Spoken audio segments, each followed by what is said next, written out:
नमस्कार साथियों, आज की इस क्लास में हम लोग जो है बायोलॉजी के मोस्ट इंपॉर्टेंट क्वेश्चंस का जो है रिवीजन करने वाले हैं। तो चलिए करते हैं क्लास की शुरुआत।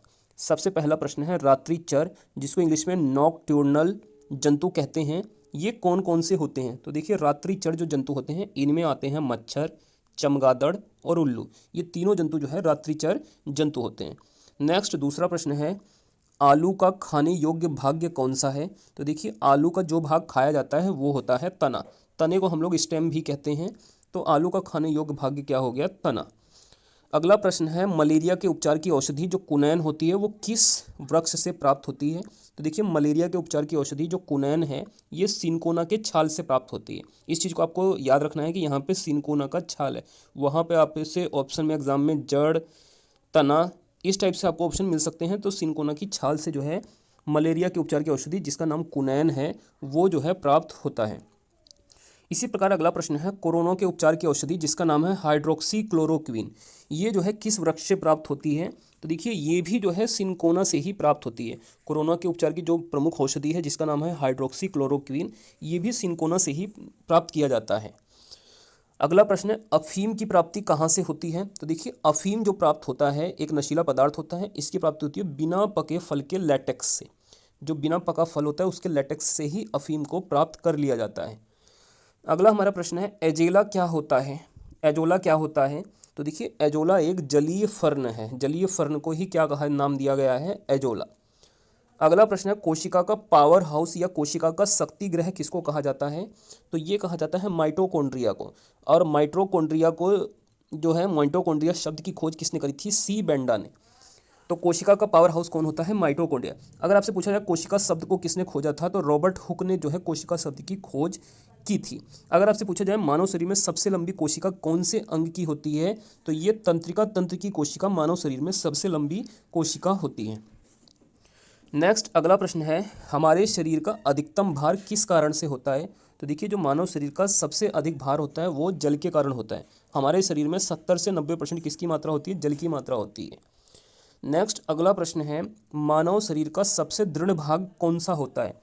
तो देखिए hardest part of our body is दंत वल्क, अर्थात टूथ इनेमल जो होता है, दांतों का इनेमल, वही हमारे शरीर का सबसे दृढ़ भाग अर्थात मजबूत भाग होता है। अगला प्रश्न है आरबीसी का निर्माण अगर पूछा जाए कहाँ पर होता है। आरबीसी अर्थात रेड ब्लड सेल, लाल रक्त कणिकाएं, इनका निर्माण होता है अस्थि मज्जा अर्थात बोन मैरो के अंदर। बोन मैरो में ही आरबीसी का निर्माण होता है। और आरबीसी का जीवन काल कितना होता है, 120 दिन आरबीसी का जीवन काल होता है। इस चीज़ को भी आपको याद रखना है। अगला प्रश्न है पौधे अपना भोजन किस प्रक्रिया के द्वारा प्राप्त करते हैं। तो देखिए पौधे अपना भोजन प्रकाश संश्लेषण अर्थात फोटोसिंथेसिस प्रोसेस के द्वारा प्राप्त करते हैं। चलिए आगे देखते हैं। इसमें अगला प्रश्न है सिलिकोसिस क्या चीज़ होती है। तो देखिए सिलिकोसिस क्या है, ये फेफड़े से संबंधित एक बीमारी है। सिलिकोसिस क्या है, फेफड़ा अर्थात लंग्स से संबंधित एक हमारी डिसीज़ होती है। नेक्स्ट ट्यूमर की पहचान में किस तत्व का उपयोग किया जाता है। तो देखिए ट्यूमर जो है कैंसर का एक प्रकार होता है और इसके अंदर जो है इसकी पहचान के लिए हमें जो है आर्सेनिक 74 का हम लोग उपयोग करते हैं। नेक्स्ट अगला प्रश्न है बर्ड फ्लू का मुख्य कारण क्या होता है। देखिए बर्ड फ्लू एक बहुत ही खतरनाक बीमारी है, खासतौर पे ये जो है पक्षियों के अंदर होती है और इसका मुख्य कारण है H5N1 वायरस। H5N1 वायरस से ही बर्ड फ्लू बीमारी होती है। अगला प्रश्न है निद्रा रोग का प्रमुख कारण क्या है। तो निद्रा रोग अर्थात जो स्लीपिंग सिकनेस बीमारी होती है, इसके लिए जो उत्तरदायी जो जीव है इसका नाम है ट्रिपैनोसोमा नामक एक कोशिकीय जीव। इसी के कारण जो है निद्रा रोग होता है। अगला प्रश्न है विटामिन और उनके प्रमुख स्रोत। बात किया जाए विटामिन के, इसका मुख्य स्रोत है अल्फा अल्फा। और विटामिन के की कमी से कौन सी बीमारी होती है, तो इसमें रक्त का थक्का नहीं बनता है। इस चीज़ को भी आपको याद रखना है। इसी प्रकार अगर बात करें हम विटामिन डी की, तो विटामिन डी ये जो है प्राप्त होता है कॉड यकृत तेल अर्थात कॉड लीवर ऑयल से जो है विटामिन डी प्राप्त होता है। और विटामिन डी की कमी से जो है रिकेट्स बीमारी होती है। इस चीज़ को भी आपको याद रखना है। विटामिन ई का स्रोत क्या होता है, गेहूं भ्रूण तेल, ये जो है विटामिन ई का स्रोत होता है। विटामिन ई को ब्यूटी विटामिन भी कहा जाता है। और इससे क्या बीमारी हो जाती है, जनन शक्ति में कमी हो जाती है। इस चीज़ को भी आपको याद रखना है। और विटामिन सी का स्रोत अगर पूछा जाए तो ये नींबू होता है, खट्टे फल में विटामिन सी पाया जाता है और इसकी कमी से बीमारी होती है स्कर्वी, ये मसूड़ों से संबंधित बीमारी होती है। नेक्स्ट अगला प्रश्न है गेहूं में उपस्थित प्रोटीन कौन सा होता है? तो देखिए गेहूं में पाया जाने वाला मुख्य प्रोटीन होता है ग्लूटीन। ग्लूटीन प्रोटीन किसके अंदर उपस्थित होता है? गेहूं के अंदर ये पाया जाता है। इसके अलावा अगर अगला प्रश्न में पूछा गया है फलों को पकाने में जो है कौन सी गैस का उपयोग किया जाता है? तो फलों को पकाने में एथिलीन गैस का प्रयोग किया जाता है। फलों को पकाने में कौन सी गैस का इस्तेमाल किया जाता है? तो फलों को पकाने में जो है एथिलीन गैस का प्रयोग किया जाता है। तो चलिए एक बार फटाफट हम लोग इन क्वेश्चंस का रिवीजन कर लेते हैं। रात्रिचर जंतु कौन से होते हैं? मच्छर, चमगादड़ और उल्लू। आलू का खाने योग्य भाग होता है तना या स्टेम। मलेरिया के उपचार की औषधि कुनैन कहाँ से प्राप्त होती है? सिंकोना के छाल से। कोरोना उपचार की औषधि हाइड्रोक्सी क्लोरोक्विन कहाँ से प्राप्त होती है? सिंकोना से प्राप्त होती है। अफीम की प्राप्ति कहाँ से होती है? बिना पके फल के लैक्टेक्स से ये मिलता है।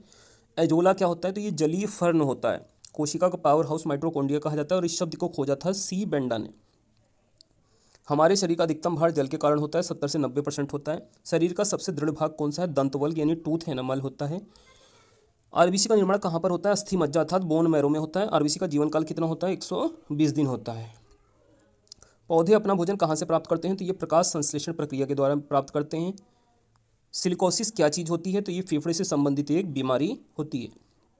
ट्यूमर की पहचान में कौन सा तत्व उपयोगी है? आर्सेनिक 74। बर्ड फ्लू का मुख्य कारण क्या होता है? H5N1 वायरस होता है बर्ड फ्लू का मुख्य कारण। निद्रा रोग का कारण क्या होता है? ट्रिपेनोसोमा नामक एक कोशिकीय जीव होता है। इसी प्रकार विटामिन की का स्रोत होता है अल्फा अल्फा, विटामिन डी का कॉड यकृत तेल, विटामिन ई का गेहूं भ्रूण तेल और विटामिन सी का नींबू। गेहूं में उपस्थित प्रोटीन होता है ग्लूटीन और फलों को पकाने में गैस इस्तेमाल होती है एथिलीन। तो दोस्तों ये आज की हमारी जो है बायोलॉजी की एक इंपॉर्टेंट क्लास थी। अगर आप लोगों की क्लास अच्छी लगे तो कमेंट करके आप लोग अपनी राय जरूर दीजिए और वीडियो को अच्छी लगने पर वीडियो को लाइक करके चैनल को जरूर से सब्सक्राइब कर लीजिए।